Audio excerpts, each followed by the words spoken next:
Hello everybody, so it's Thursday and it's been a really interesting day. So we've just had Sharon and Michelle put on a brilliant little presentation here at Wimborne, talking to at least 4 councillors, both at town council level and at Dorset council level.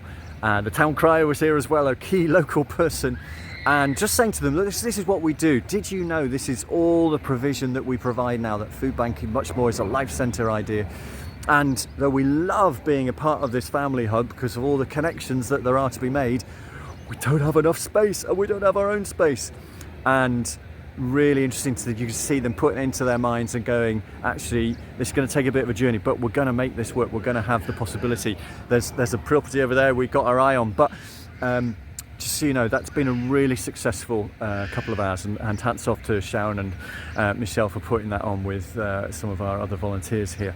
And then just before this, down in Bournemouth, we met George. George is the 12-year-old lad who on Saturday morning is going to get on a boat from Poole and start cycling when he gets to France all the way to Paris to raise some money for our homelessness work. And what's lovely to hear, we're talking to him and his mum said the thing he's really worried about, he's got his own little challenges, but the thing he's worried about is he does not want to be homeless in the future, and he's worried about that. So he's saying we need to deal with homelessness to make sure it's not a thing.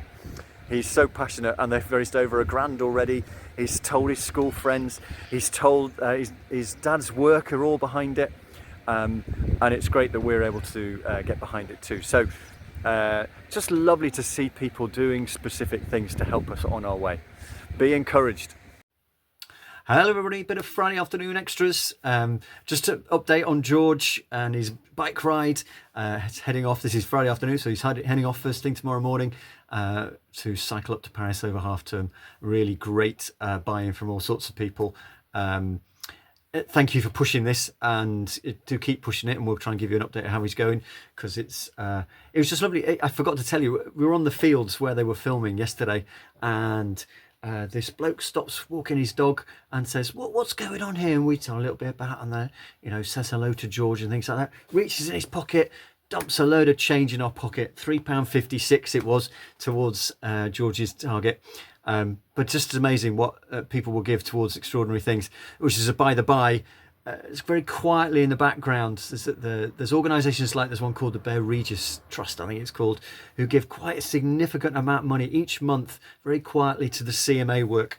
And we are super grateful for people like that. And one day we'll do a proper celebration of them all. Talking of things which happen quite quietly in the background but are really important.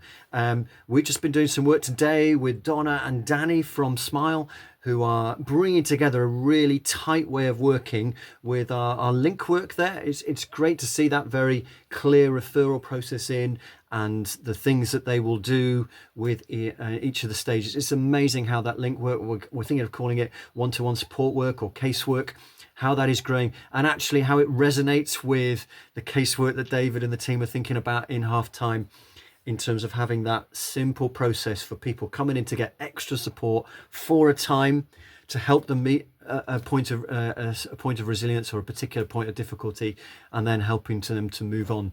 And in Smile's case, back into the community of Smile. So really appreciative of the work that Donna and Danny are doing there to bring such clarity to that. And don't forget, of course, it's the Lone Parent Fair coming up, as you see this, on Saturday the 31st, that will be. If you haven't volunteered, and if you can, I'm sure Rachel would love to hear from you. It's an amazing event. I think it's over 52 volunteers already, but we can still do with a few more. So if you know anybody, that get in touch with Rachel. Quick update on recruitment. So we've been able to appoint to the welcome and well-being worker, the person who's going to work alongside David and the team, being that point.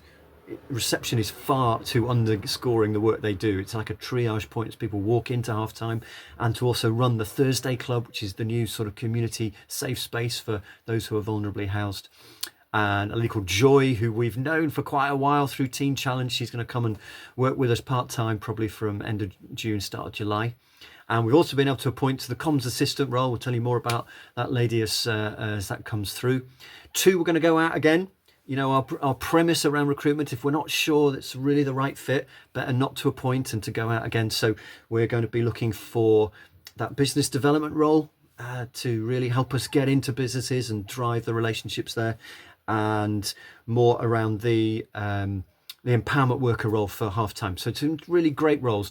Have a look when we put those out again. Please be telling people, because it's great to, word of mouth is one of the best ways of getting the right people.